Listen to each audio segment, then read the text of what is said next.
Welcome to Audiobook 365 Stories. There once lived a farmer and his wife in Denmark.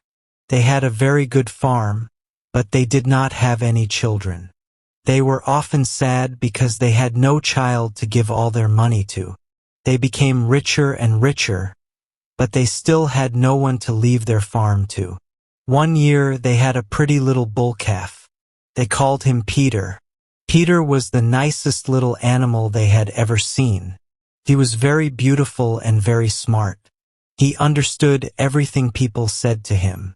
He was also very gentle and loved to play.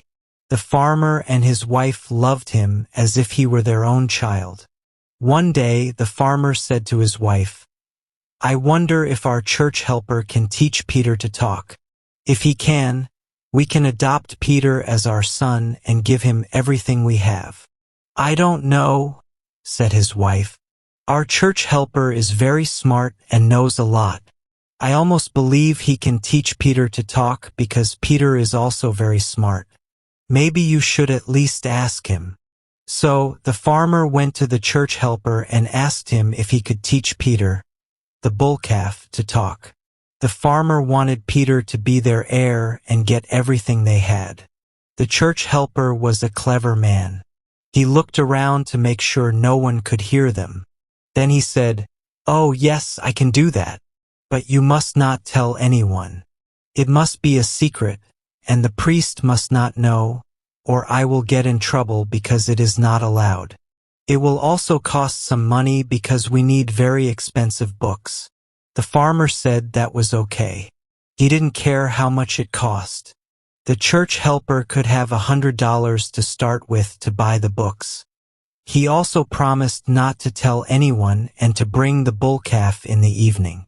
The farmer gave the church helper the $100 right away. In the evening, he took Peter to the church helper, and the church helper promised to do his best.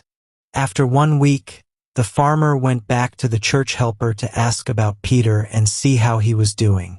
But the church helper said that the farmer could not see Peter because then Peter would miss him and forget everything he had already learned. Peter was learning well, but they needed another $100 for more books. The farmer had the money with him, so he gave it to the church helper and went home with high hopes. After another week, the farmer came back to see what Peter had learned. "He is doing very well," said the church helper. "I guess he can't say anything yet?" asked the farmer. "Oh yes," said the church helper. "He can say moo now. Do you think he will learn more?" asked the farmer. "Oh yes," said the church helper. "But I need another $100 for more books. Peter can't learn well with the books he has now." Well, said the farmer. "I will pay what I need to pay." So the farmer gave the church helper the third $100 for more books and a big container of good old ale for Peter. The church helper drank the ale himself and gave Peter milk, which he thought would be better for him. Some weeks passed, and the farmer did not come to ask about Peter because he was afraid it might cost him another $100. He was starting to feel uncomfortable about spending so much money. During this time, the church helper decided that the calf was as fat as it could be, so he killed it. After he had hidden all the beef, he put on his black clothes and went to the farmer's house. As soon as he arrived, he said, "Good day. Has Peter come home here?" "No, he hasn't," said the farmer. "He didn't run away, did he?" "I hope not," said the church helper. "After all the hard work I did to teach him and all the money I spent on him, I even had to spend $100 of my own money to buy books for him to learn so much. Now he can say anything he wants, and today he said that he really wanted to see his parents again. I wanted to let him visit you, but I was worried he might not find his way here by himself, so I got ready to come with him. When we went outside, I remembered I had left my stick inside, so I went back in to get it. When I came out again, Peter had already gone on his own. I thought he would be here, and if he isn't, I don't know where he is." The farmer and his wife started to cry because Peter had run away just when they were going to have so much happiness with him, and after they had spent so much money on his education. The worst part was that now they had no heir at all. The church helper tried to comfort them as best as he could.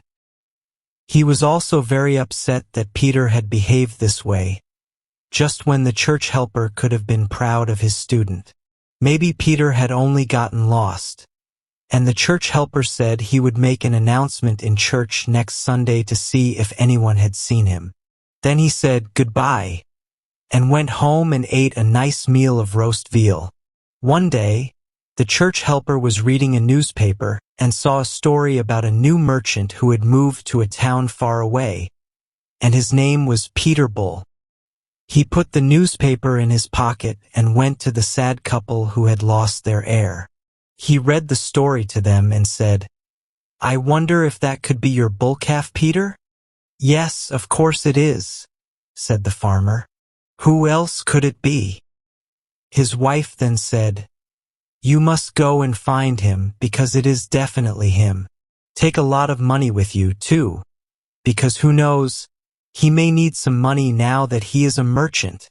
The next day, the farmer put a bag of money on his back, a sandwich in his pocket, and his pipe in his mouth, and he started his journey to the town where the new merchant lived.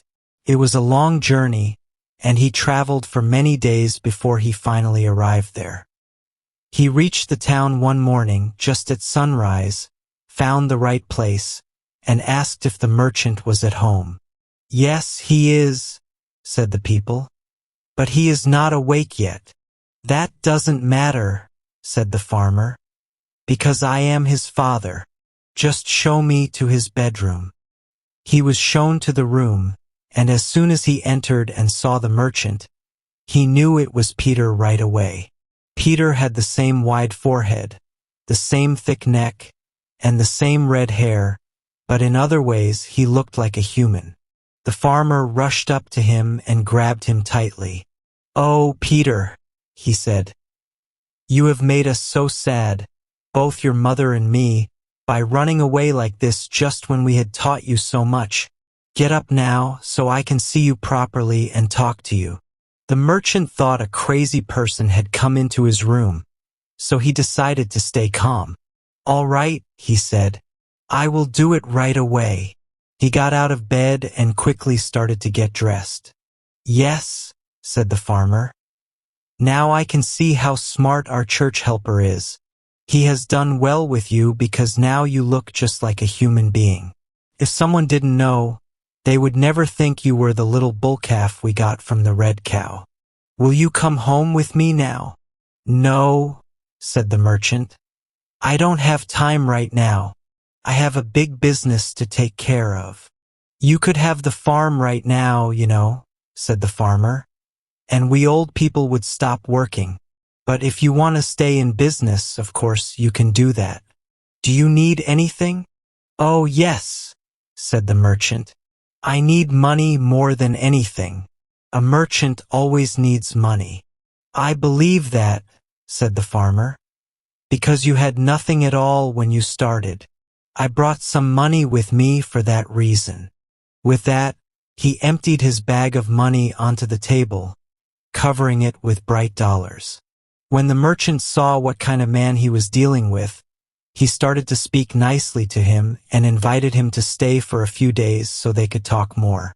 "Very well," said the farmer, "but you must call me father." "I don't have any parents alive," said Peter Bull.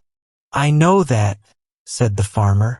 "Your real father was sold in Hamburg last fall, and your real mother died when she was having a calf in the spring. But my wife and I have adopted you as our own, and you are our only heir, so you must call me father." Peter Bull was happy to do this, and they decided that he would keep the money. The farmer wrote his will and left everything he owned to Peter Bull. Then he went home to his wife and told her the whole story. She was very happy to hear that it was true about Peter Bull and that he was really their own bull calf. "You must go at once and tell the church helper," she said, "and pay him the $100 of his own money that he spent on our son. He has earned them well, and more besides, for all the joy he has given us by giving us such a son and heir." The farmer agreed with her, thanked the church helper for everything he had done, and gave him $200. Then he sold the farm and moved with his wife to the town where their dear son and heir was living. They gave him all their wealth and lived with him until they died.